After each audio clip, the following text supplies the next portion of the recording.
Start with the name of Allah who is very kind and merciful. तो student, जो आज हमारा discussion का टॉपिक है, इसमें हम प्राइमरी और सेकेंडरी मेटाबोलाइट्स को डिस्कस करेंगे कि प्राइमरी और सेकेंडरी मेटाबोलाइट्स क्या होते हैं और इनकी कुछ एग्जांपल्स देखेंगे कि कौन कौन सी एग्जांपल्स हैं प्राइमरी और सेकेंडरी मेटाबोलाइट्स की। तो सबसे पहले हमें मेटाबोलाइट्स का पता होना चाहिए कि मेटाबोलाइट्स क्या होते हैं। ऐसे मॉलिक्यूल जो मेटाबॉलिज्म के रिज़ल्ट में प्रोड्यूस होते हैं। अब मेटाबॉलिज्म क्या है कि all the function occurring in human bodies या प्लांट्स, जितने भी प्लांट और ह्यूमन बॉडी के अंदर फंक्शन या एक्टिविटीज़ परफॉर्म हो रही हैं, उनके रिज़ल्ट में या कुछ चीज़ बनती है या कोई चीज़ ब्रेक डाउन होती है, तो उसको हम बोलते हैं कि ये मेटाबोलाइट्स हैं या मेटाबॉलिज्म बोलते हैं। मेटाबॉलिज्म की दो टाइप्स होती हैं, एक कैटाबॉलिज्म और एक एनाबॉलिज्म। अगर हम ब्रेक डाउन कर रहे हैं बड़े मॉलिक्यूल की और छोटे मॉलिक्यूल बना रहे हैं तो उसे हम कैटाबॉलिज्म बोलते हैं और यहाँ पे हमारे पास एनर्जी प्रोड्यूस होती है। अगर हम एनाबॉलिज्म की बात करें तो एनाबॉलिज्म में हमारे पास छोटे मॉलिक्यूल मिलके एक बड़ा मॉलिक्यूल बना रहे होते हैं और यहाँ पे हम बड़े मॉलिक्यूल को बनाने के लिए एनर्जी यूटिलाइज़ कर रहे होते हैं, छोटे कंपाउंड को कंबाइन कर रहे होते हैं, तो यहाँ पे एनर्जी यूज़ हो रही होती है। तो ये हमारे पास सिंपल एक मेटाबोलाइट या मेटाबॉलिज्म का कंसेप्ट है कि कैसे मॉलिक्यूल्स को हम मेटाबोलाइट्स या मेटाबॉलिज्म बोलते हैं। तो ये जो हमारे पास मॉलिक्यूल होते हैं मेटाबोलाइट्स, ये लो वेट मॉलिक्यूल होते हैं, स्मॉलर मॉलिक्यूल होते हैं। तो सबसे पहले हम प्राइमरी मेटाबोलाइट्स को देख लेते हैं। Primary metabolites are directly involved in metabolic pathways. Metabolic pathway मतलब जितने फंक्शन परफॉर्म हो रहे हैं वहाँ पे ये डायरेक्टली इन्वॉल्व होते हैं और ग्रोथ और डेवलपमेंट एंड रिप्रोडक्शन, इनके तीन मेन फंक्शन है। ये प्लांट की ग्रोथ के लिए, डेवलपमेंट के लिए और रिप्रोडक्शन के लिए यूज़ होते हैं। These metabolites are associated with physiological process, कि जितने भी डेवलपमेंट के प्रोसेस हो रहे हैं प्लांट के अंदर, प्लांट की ग्रोथ हो रही है, हाइट बढ़ रही है, या जो लीफ हैं वो बड़े हो रहे हैं, या प्लांट के अंदर जितने भी फंक्शनल चेंजेस हो रही हैं जो हमें नज़र आ सकती हैं, उसको हम फिजियोलॉजिकल प्रोसेस बोलते हैं। तो वहाँ पे प्राइमरी मेटाबोलाइट यूज़ हो रहे होते हैं। और प्राइमरी मेटाबोलाइट्स प्रोड्यूस कब होते हैं? ग्रोथ फेज़ के दौरान ही प्रोड्यूस होते हैं। जब ग्रोथ हो रही होती है तो डिफरेंट किस्म के ऐसे प्रोसेस हैं जो प्राइमरी मेटाबोलाइट्स को प्रोड्यूस कर रहे होते हैं। नेक्स्ट हम देखें तो ये हमारे पास मेटाबोलाइट्स जो हैं वो पूरी बॉडी के अंदर प्रेजेंट होते हैं और इन्हें हम सेंट्रल मेटाबोलाइट्स का नाम भी देते हैं। प्राइमरी मेटाबोलाइट्स हमारे लिए क्रूशियल इसलिए हैं क्योंकि बहुत सारी एक्टिविटीज़ में, ये मेटाबॉलिक एक्टिविटीज़ में इन्वॉल्व होते हैं। कुछ इनमें से सबस्ट्रेट के तौर पर यूज़ होते हैं और कुछ इनमें से कैटलिस्ट के तौर पर यूज़ होते हैं। अब कुछ जो सबस्ट्रेट के तौर पर यूज़ हो रहे हैं, सबस्ट्रेट का मतलब ये है कि उस सबस्ट्रेट पे आके हमारा एंजाइम अटैच होगा और प्रोडक्ट बन जाएगी, वहाँ पे ये सबस्ट्रेट के तौर पर यूज़ हो रहे होंगे। और कैटलिस्ट के तौर पर यूज़ हो रहे हैं, इसका मतलब ये है कि वो किसी भी रिएक्शन को स्पीड अप कर रहे हैं। जब उनकी प्रोडक्शन होगी तो हमारा जो नॉर्मल बॉडी के अंदर कोई भी फंक्शन परफॉर्म हो रहा होगा तो वो एज ए कैटलिस्ट उस फंक्शन को स्पीड अप कर रहे होंगे, बूस्ट कर रहे होंगे। कुछ हमारे पास मेटाबोलाइट ऐसे होते हैं जो अमाइनो एसिड के तौर पर होते हैं और पूरी बॉडी के अंदर प्रेजेंट होते हैं। इससे नेक्स्ट अगर हम देखें तो हमारे पास मेटाबोलाइट्स जो हैं वो सबसे जो मेन रोल है उनका ग्रोथ और डेवलपमेंट में है कि स्पेसिफिक वो ग्रोथ और डेवलपमेंट करेंगे और इनका कोई फिजियोलॉजिकल या फार्माकोलॉजिकल एक्शन नहीं होता। इसका मतलब यह है कि हम इनको डायरेक्ट एक्सट्रैक्ट करके कोई और अगर इनको इंजेस्ट करता है, हम किसी प्लांट से अगर प्राइमरी मेटाबोलाइट लेते हैं और ख़ुद इंजेस्ट करते हैं तो वहाँ पे ये इतना वेल फंक्शन परफॉर्म नहीं करेंगे क्योंकि इनका फार्माकोलॉजिकल एक्शन कि ये हम डिजीज़ के अगेंस्ट इनको इस्तेमाल नहीं कर सकते। और मेटाबोलाइट्स की जो प्रोडक्शन होती है वो बहुत ज़्यादा हाई रेट पे होती है क्योंकि ये कॉन्स्टेंटली रिक्वायर होते हैं बॉडी को। जैसे हमने बात की कि ये ग्रोथ में इन्वॉल्व होते हैं, तो प्लांट्स की ग्रोथ हर टाइम हो रही होती है, तो इनके जो प्रोडक्शन का रेट है वो भी बहुत ज़्यादा होता है। और हमने अगर इनको एक्सट्रैक्ट करना हो प्लांट से तो सिंपल मेथड से हम इनको एक्सट्रैक्ट कर सकते हैं। अगर हम प्राइमरी मेटाबोलाइट्स को देखें तो प्राइमरी मेटाबोलाइट्स दो ग्रुप में डिवाइड हुए हैं, प्राइमरी एसेंशियल मेटाबोलाइट्स और प्राइमरी मेटाबॉलिक एंड प्रोडक्ट। अगर हम प्राइमरी एसेंशियल मेटाबोलाइट्स की बात करते हैं तो ऐसे मेटाबोलाइट्स जैसे प्रोटीन हो गया, कार्बोहाइड्रेट हो गया, जो स्ट्रक्चर बना रहे होते हैं या फिजियोलॉजिकल ऑर्गेनाइजेशन कर रहे होते हैं ऑर्गेनिज्म की, वहाँ पे जो मेटाबोलाइट्स यूज़ हो रहे होते हैं, प्रोटीन और कार्बोहाइड्रेट्स वगैरह, लैक्टिक एसिड वगैरह, विटामिन वगैरह, तो वो सारे हमारे पास प्राइमरी एसेंशियल मेटाबोलाइट्स में आते हैं। Primary metabolites and product second इसकी टाइप है। प्राइमरी मेटाबोलाइट एंड प्रोडक्ट में हमारे पास वो वाले मेटाबोलाइट्स होंगे जैसे हमारे पास लैक्टिक एसिड होगा या इथेनॉल हो गया, और ये बहुत सारी मेटाबॉलिक एक्टिविटीज़ जो प्लांट सेल या किसी भी लिविंग सेल के अंदर परफॉर्म हो रही होती हैं, वहाँ पे जाके ये उस एक्टिविटी को बूस्ट करते हैं। इनमें लैक्टिक एसिड और इथेनॉल हमारे पास आ जाते हैं। ये फर्मेंटेशन के रिजल्ट में जो लैक्टिक एसिड बनता है तो वहाँ पे जो प्रोडक्ट बन रही होती है वो बेसिकली हमारे पास प्राइमरी मेटाबोलाइट्स ही बन रहे होते हैं। इसके बाद हम कुछ एग्जांपल्स देखते हैं कि प्राइमरी मेटाबोलाइट्स की कौन कौन सी एग्जांपल हैं।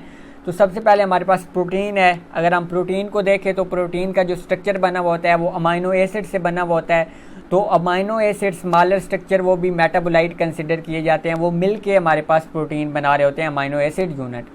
अगर हम एंजाइम्स की बात करें तो एंजाइम्स भी हमारे पास ऐसे स्ट्रक्चर हैं, जैसे हमने बात की कि हम मेटाबोलाइट को सबस्ट्रेट के तौर पर यूज़ कर सकते हैं या कैटलिस्ट के तौर पर यूज़ कर सकते हैं। तो ये सब हम एंजाइम्स के तौर पर उसको यूज़ कर सकते हैं, क्योंकि जब हम एंजाइम्स की डेफिनेशन देखते हैं तो हम ये बात कहते हैं कि एंजाइम्स आर बायो कैटलिस्ट, तो हम इनको कैटलिस्ट के तौर पर भी यूज़ कर सकते हैं। थर्ड हमारे पास है कार्बोहाइड्रेट। अगर हम कार्बोहाइड्रेट को देखें तो इसमें कार्बन, हाइड्रोजन और ऑक्सीजन के स्मॉलर मॉलिक्यूल मिल के एक स्ट्रक्चर बना रहे होते हैं, जिसको हम कार्बोहाइड्रेट बोलते हैं। नेक्स्ट हमारे पास है लिपिड।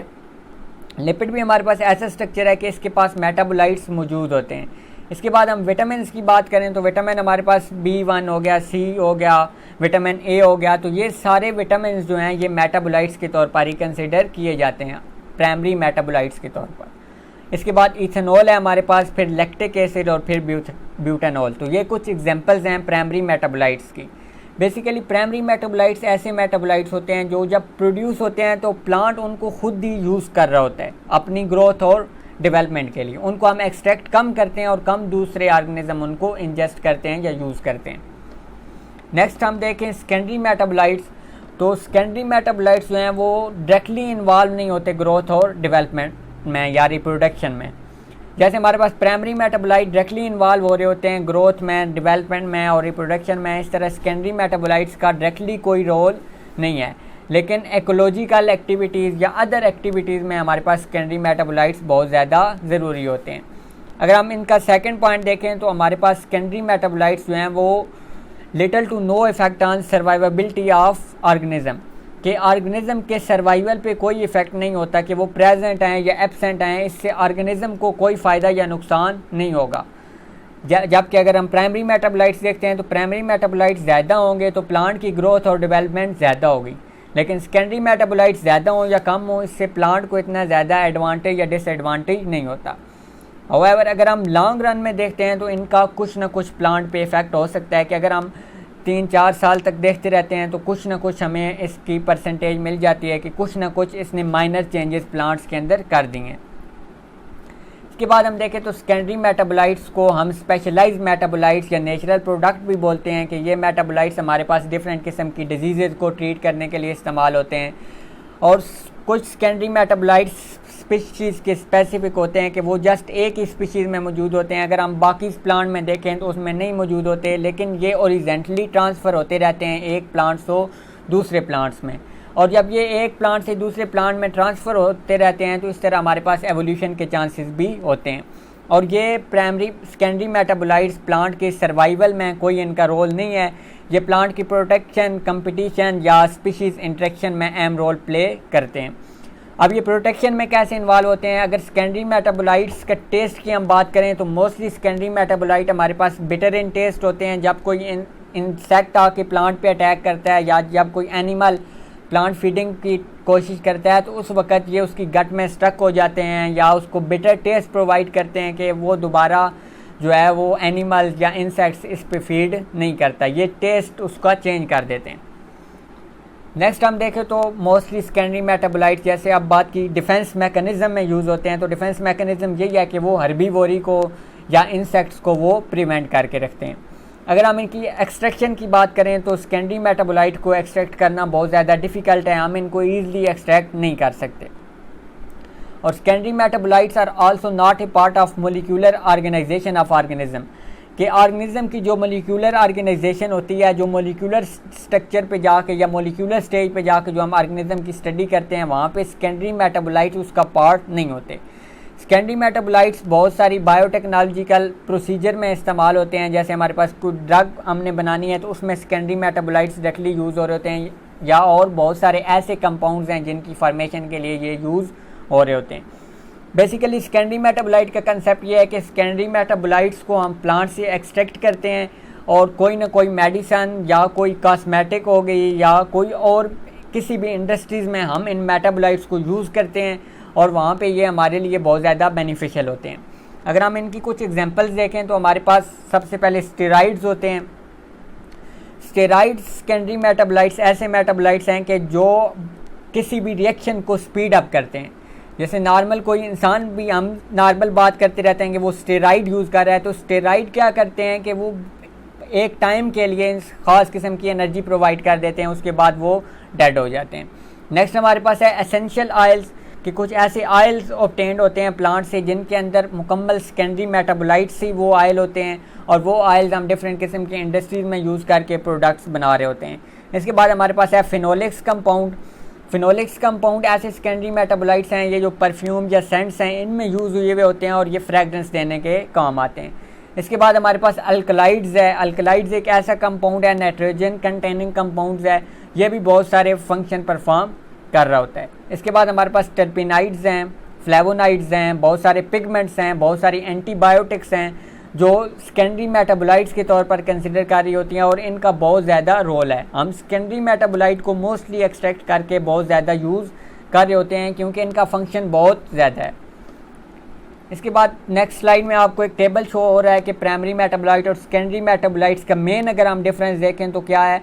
तो सबसे पहले प्राइमरी मेटाबोलाइट्स को अगर हम देखते हैं तो प्राइमरी मेटाबोलाइट्स ग्रोथ और मेंटेनेंस के लिए यूज़ होते हैं, जबकि सेकेंडरी मेटाबोलाइट्स को हम देखें तो वो इकोलॉजिकल फंक्शन परफॉर्म कर रहे होते हैं, कि वो इन्वायरमेंट में फंक्शन आके परफॉर्म कर रहे होते हैं।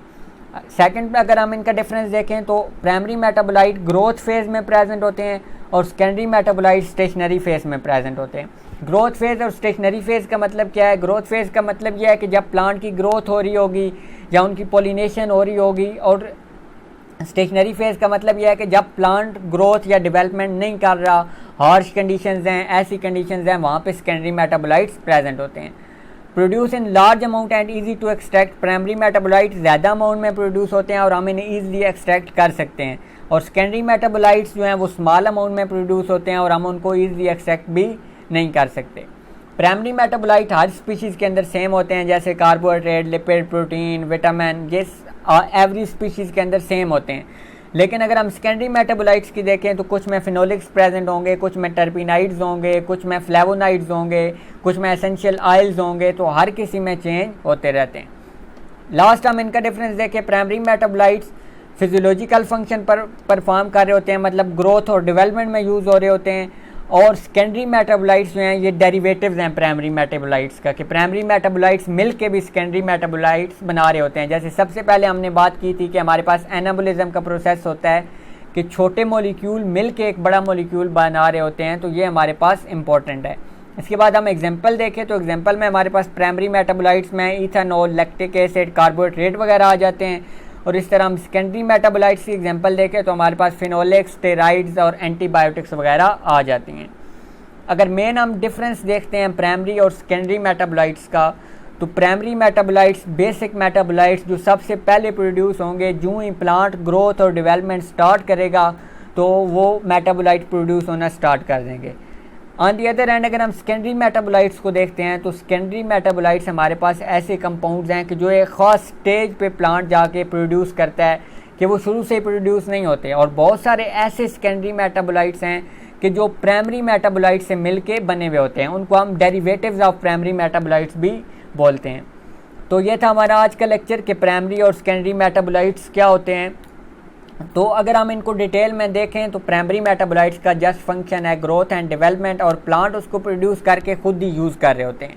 जैसे डिफरेंट किस्म की हमारे पास फोटोसिंथेसिस का प्रोसेस होता है, बहुत सारी उसमें साइकिल्स चलती हैं, तो वहाँ पे प्राइमरी मेटाबोलाइट्स जो प्रोड्यूस होते हैं वो खुद ही प्लांट एज एनर्जी के तौर पर यूज़ कर रहा होता है कार्बोहाइड्रेट, लिपिड्स वगैरह को। और सेकेंडरी मेटाबोलाइट्स ऐसे मेटाबोलाइट्स हैं जो प्रोड्यूस तो होते हैं लेकिन प्लांट उनको यूज़ नहीं करता, बल्कि वो ह्यूमन या कोई और चीज़ एक्सट्रैक्ट कर लेते हैं हम उनको, और डिफरेंट किस्म की मेडिसन या इंडस्ट्रियल प्रोडक्ट बनाने के लिए यूज़ करते हैं। तो ये था हमारा आज का लेक्चर। इंशाल्लाह मिलते हैं नेक्स्ट वीडियो।